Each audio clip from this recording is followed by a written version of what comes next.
अभी मैं ऑफिस की तरफ निकल रहा हूँ, तो मैंने सोचा कि जो लास्ट वीडियो में आपने देखा उसको कंटिन्यूएशन में आगे की वीडियो बना लूँ। आगे की वीडियो में मेरे को आपको बताना था कि जो पासपोर्ट के आगे हमारा जैसे अभी अपने लास्ट वीडियो में देखा पासपोर्ट में जो क्वेरी लगी थी वहाँ पे गए थे। मैंने आपको बोला था कि डिटेल वीडियो में मैं बताऊँगा कि क्या क्या इशू हुआ। तो इनिशियली जब मैंने पासपोर्ट अप्लाई किया वीहा का और अपनी मदर का पासपोर्ट में एक क्वेरी लगाई उन्होंने एड्रेस को लेके कि आप इस एड्रेस पे लगभग हमने रिसेंटली चेंज किया 3 साल से मतलब लेस देन 5 ईयर रह रहे हो, तो वेरिफिकेशन करेंगे। तो वेरिफिकेशन के लिए पुलिस वेरिफिकेशन के लिए जो आता है वो वेरिफिकेशन करके जाते हैं और जो भी खर्चा पानी बोलते हैं नॉर्मली वो लेके जाते हैं और उसके बाद भी वो एडवर्स रिपोर्ट लगाते हैं। एडवर्स रिपोर्ट मतलब कि उसको वो रिजेक्ट कर देते हैं। आई एम नॉट श्योर कि भाई मतलब मुझे समझ नहीं आता कि आप लोग कैसे ये कर सकते हो जब आप किसी की फाइल आपको पता है कि अगर आप उसमें रॉन्ग रिपोर्ट इनकरेक्ट रिपोर्ट या जो भी है कि डॉक्यूमेंट्स की डिस्क्रिपेंसी लगाने वाले हो, उसके बाद आप उसके बावजूद भी खर्चा पानी मांग रहे हो। मुझे समझ नहीं आता। वो लेके चले गए और उसके बाद भी रिपोर्ट गलत लगाई। ठीक है, नेक्स्ट टाइम वहाँ पे क्वेरी लगी, फिर हमें जाना पड़ा वहाँ से पासपोर्ट ऑफिस। वहाँ से फिर से इशू हुई पुलिस वेरिफिकेशन जो कि दिल्ली गई। दिल्ली में पुलिस वेरिफिकेशन अगेन हुई और उसमें भी सेम तरीके से खर्चा पानी मेरे को जो देना पड़ा। मुझे नहीं पता आई एम कि ये बोलना चाहिए नहीं, लेकिन मुझे इतना पता है कि पुलिस वेरिफिकेशन में हर कोई कुछ ना कुछ पैसे देता है तभी वेरिफिकेशन क्लियर होती है। चलो ठीक है, ये एक सेकेंडरी चीज़ है। चलो ये हो गया। उसके बाद मैं वीहा के पासपोर्ट की बात कर रहे थे। हम गए उसमें जो है मदर के नेम के लिए उन्होंने बोला न्यूज़पेपर में ऐड निकलवानी पड़ेगी और आईडी प्रूफ देने पड़ेंगे। जो न्यूज़पेपर में ऐड ऑलरेडी मेरी वाइफ ने 2 साल पहले निकाल रखी है। आरुषि ने 2 साल पहले 2 साल कह रहा हूँ, आरुषि ने 10 साल पहले ऑलरेडी न्यूज़पेपर में अपनी ऐड निकाल रखी है। उसके हिसाब से डॉक्यूमेंट भी बनाए हुए हैं। मैं लेके जाता हूँ। आरुषि भी मेरे साथ ही गई थी, नीचे थी बट ऊपर वो वीहा के साथ नीचे थी। मैं ऊपर वहाँ पे गया हुआ था ऑफिस में। देन मैं नीचे आया, उसको लेके गया आरुषि को। आरुषि ने जाके बोला कि ये ऑलरेडी न्यूज़पेपर में एडवर्टीजमेंट मैंने दिया हुआ है नेम चेंज का। उसके बाद उस बंदे ने बोला दोबारा आओ, नेक्स्ट टाइम अपॉइंटमेंट लेके, आज मैं नहीं करूँगा। अजीब दादागिरी है, अजीब साइकोनेस है। मुझे समझ नहीं आ रहा कि बंदे को ने अगर एक बार क्वेरी बोल दिया तो वो कह रहे हैं नेक्स्ट टाइम आओ, और जब भी आप जाओगे उसमें पूरा एक दिन जाएगा आपका, पूरा एक दिन। सुबह से टोकन लोगे और ये लगभग 8 से 10 काउंटर है, उस पर घुमाते हैं। मैं पर्टिकुलरली इसी आरपी ऑफिस की बात कर रहा हूँ। हर जगह ऐसा 8 से 10 काउंटर नहीं है, लेकिन यहाँ पे 4-5 कमरे बने हुए हैं इनके सुपरिटेंडेंट्स के और उसके बाद डेस्क बने हुए हैं, ये उस पे घुमाते हैं। चलो जी ठीक है, मैंने बोला ठीक है। उसके बाद जब आरुषि ने जाके उसको थोड़ा सा बोला कि यार आप ये क्या लॉजिक बनता है, जब ऑलरेडी मैंने किया हुआ है तो आप कम कर दो। कहता अब तो मैं बिल्कुल नहीं करूँगा। Now he started giving us धमकी कि अब तो बिल्कुल नहीं करूँगा और अब तो पासपोर्ट इशू ही नहीं होने दूंगा। एक मिनट, ये पीछे से गाड़ी वाला निकल जाए, हॉर्न मारे जा रहा है, इसको बहुत जल्दी है यार। जा भाई जा। हाँ, तो उसके बाद उसने बोला अब तो मैं बिल्कुल इशू नहीं होने दूंगा पासपोर्ट, और अब तो आपको अपने पासपोर्ट में भी नेम पहले चेंज कराना पड़ेगा, सारे डॉक्यूमेंट्स को सेम करवाना पड़ेगा आपको, नेम मैरिज के बाद वाला भी चेंज कराना पड़ेगा, एड्रेस बहुत चीज़ें बोली उसने।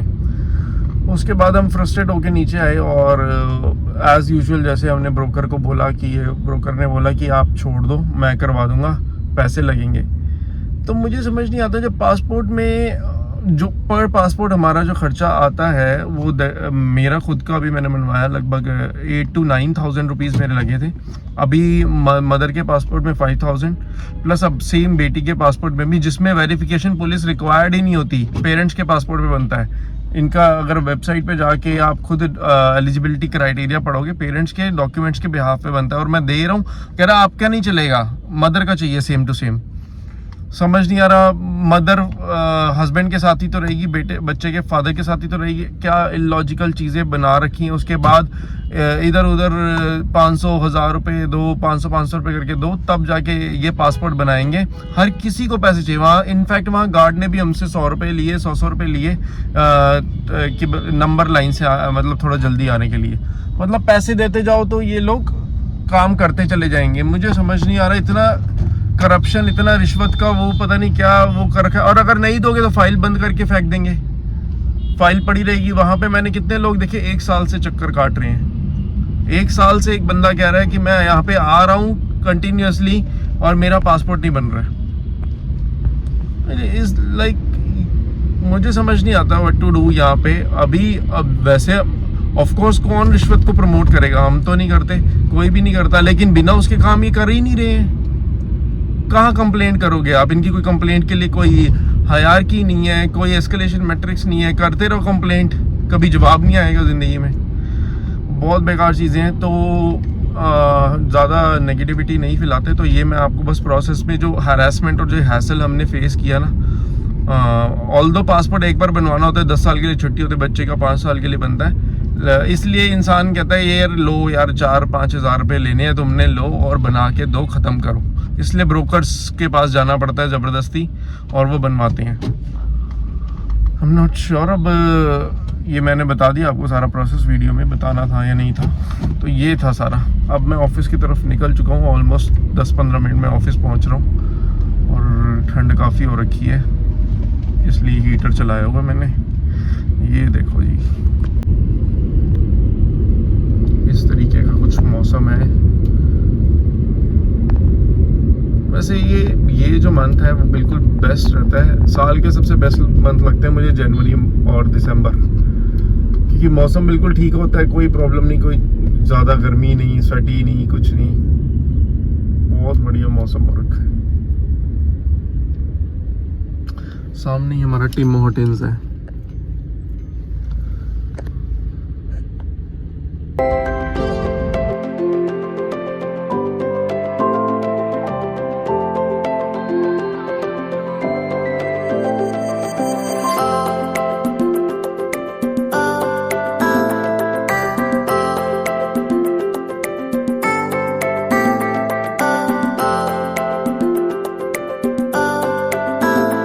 मतलब as per the update from passport office, जो नाम चेंज कराने के लिए हमने ऐड ऑलरेडी 10 साल पहले दिया था, वो अब दोबारा वो एडवर्टीजमेंट देना पड़ेगा 2 न्यूज़पेपर में। और नेम तो चेंज है ही उसका, क्या बोलते हैं, सारे डॉक्यूमेंट्स हमारे पास चेंज जो नेम है, नेम चेंज जो है उसके डॉक्यूमेंट्स हैं, वो तो हम दिखा देंगे, लेकिन एडवर्टीजमेंट दोबारा देनी पड़ेगी, अदरवाइज़ वो मानेगा ही नहीं उसको। देखो क्या होता है, वो करवाना पड़ेगा, एडवर्टीजमेंट देना पड़ेगा, उसका एक और एक्सपेंस ऐड ऑन हो गया। तो पासपोर्ट की फ़ीस जो 1500, मुझे तो समझ नहीं आता किस हिसाब से रखी, गलती रखी। मैंने तो आज तक 1500 में पासपोर्ट बनता हुआ नहीं देखा। ये एक चीज़ हो गई। चलो ये खैर जो बात है सो है, वो हटो। अब नेक्स्ट बात ये है कि घर का जो सामने का कंस्ट्रक्शन वर्क था वो ऑलमोस्ट कंप्लीट हो गया है, 90% काम हो गया है। फिर भी मैं आपको लुक अभी दिखा दूंगा, छोटा मोटा जो लाइट्स वगैरह जो एक्स्ट्रा लगनी है वो रह गई हैं, एल्स एवरीथिंग इज़ कंप्लीटेड। वो मैं अभी आपको बस पहुंच के दिखाता ही हूँ कि क्या लुक आया और कैसा लग रहा है बाहर से। पता नहीं अब रात में कितना दिखेगा कितना नहीं, और वैसे तो ठीक ही लग रहा है। जितना भी दिखेगा मैं दिखा देता हूँ वो कैसा लग रहा है। आज ट्रैफिक बहुत है आज घर के बाहर वाली रोड पे। राइट में जस्ट हमारे सिंगला है, सिंगला बहुत चलता है, तो मैक्सिमम टाइम हमें जब बाहर डिनर विनर के लिए आना है तो सिंगला ही आते हैं, बिकॉज ये यहाँ की हॉट शॉप है, सबसे ज़्यादा चलने वाली। अब मुझे ये नहीं पता सिंगला किसी ने देखा नहीं देखा। सिंगला दिल्ली में बहुत फेमस है, ईस्ट दिल्ली में है सिंगला, उसी की फ्रेंचाइजी ब्रांचेस अब खुलती जा रही। सबसे पहले पड़पड़गंज में हुआ करता था, वहाँ हम जाते थे लगभग जब मैं 8 साल का था, वहाँ हम जाते थे। बहुत मतलब मैं काफ़ी साल से सिंगला पे जा रहा हूँ। आगे से ट्रैफिक मिलेगा तो we should go from here only.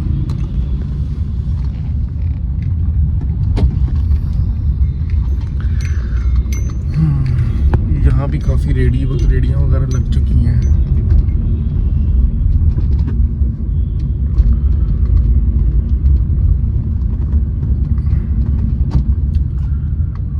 थोड़ा सा वॉइस में जो है थोड़ा सा मुझे पता है डिस्टर्बेंस वगैरह आजकल ज़्यादा होता है, क्योंकि काफ़ी लोग मुझे बस बोलते भी हैं। उसका रीज़न ये है कि जो माइक मैं यूज़ कर रहा था वो फ़ोन से ही अभी you know day to day basis पे जो ब्लॉगिंग करनी होती है, बिकॉज हर जगह कैमरा गोप्रो तो नहीं ले जा सकते, जिम में गए इधर गए, तो जहाँ भी ये फ़ोन हर जगह होता है तो फ़ोन से व्लॉग करना थोड़ा इजी रहता है, इसलिए मैं फ़ोन से ही करता हूँ। तो जो माइक था हमारा, उसका जो जैक फ़ोन में लगता है, तभी वो वायरलेस ब्लूटूथ माइक है, लेकिन उसका जैक लगाना पड़ता है आपको फ़ोन में। वो फ़ोन में मैंने जैसे जैक लगाया तो एक साथ ही कोइंसिडेंटली एक साथ, बिकॉज़ मैं 2 फ़ोन से व्लॉगिंग करता हूँ, दोनों फ़ोन के उसने जैक बिल्कुल ख़राब कर दिए। मतलब कि मेरा आईफोन चार्जिंग ही होना बंद हो गया। तो मैंने चेक किया कि वायर वगैरह ख़राब तो नहीं है, चार्जर ख़राब तो नहीं है, लेकिन आईफोन ही काम करना बंद कर दिया। तो मुझे फिर मतलब हमने डिस्कवर किया ये it is due to mic, इसलिए मैं वो माइक लगा ही नहीं रहा हूँ। I am searching for something जो कि बिल्कुल ही ब्लूटूथ हो, जिसको कोई जैक वगैरह ना लगाना पड़े, वाया ब्लूटूथ कनेक्ट हो जाए। और वो जब मैं DJI के बारे में पढ़ रहा था वही देखेंगे, बिकॉज अभी हमारा ट्रिप भी शुरू होने वाला है, तो उसके लिए तो विदाउट माइक पॉसिबल नहीं हो पाएगा। तो we will buy that DJI 1। घर की गली में ऑलमोस्ट पहुंच ही गए हैं।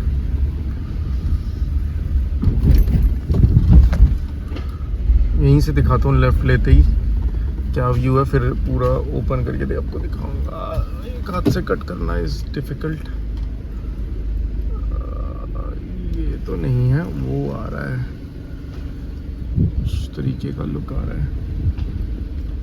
बाहर से दिखाता हूँ आपसे। ये मज़दूरों की चीज़ें थोड़ा सा पड़ा हुआ है, और ये भी वो भी छोड़ गए हैं। कल फाइनल इसका टचअप जो होगा वो कर देंगे वो लोग।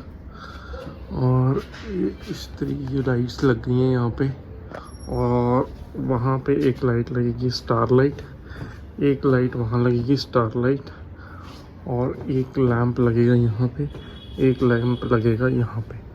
तो जब ये लैंप अगर लग जाएगा तो इसका फाइनल लुक निकल के आएगा। फ़िलहाल ऑलमोस्ट सब चीज़ रेडी है, ग्रिल वगैरह सब लग गया है। तो ये कुछ इस तरीके से बालकनी बन गई है। बिफ़ोर मैंने दिखाई दिया था, और बिफ़ोर आफ्टर मैं एक बार नेक्स्ट व्लॉग में डाल भी दूंगा जब ये फाइनल बन जाएगा, डे में आपको बाहर से दिखा के। और सामने ही जस्ट पार्क है, सोसाइटी का पार्क।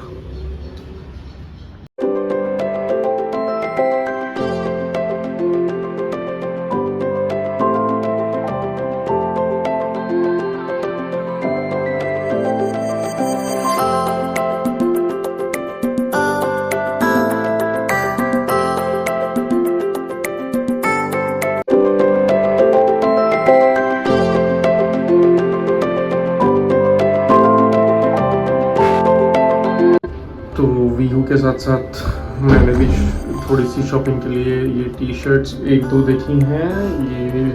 ये 3-4 टी-शर्ट्स हैं, जिसमें से 2 मुझे पसंद आई हैं। एक दिस वन, एंड दूसरी मैं अभी दोबारा पहन के दिखाता हूँ।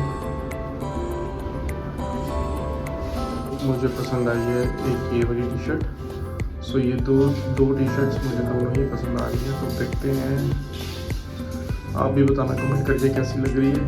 तो ये दोनों मैं परचेज़ कर रहा हूँ, ये दो।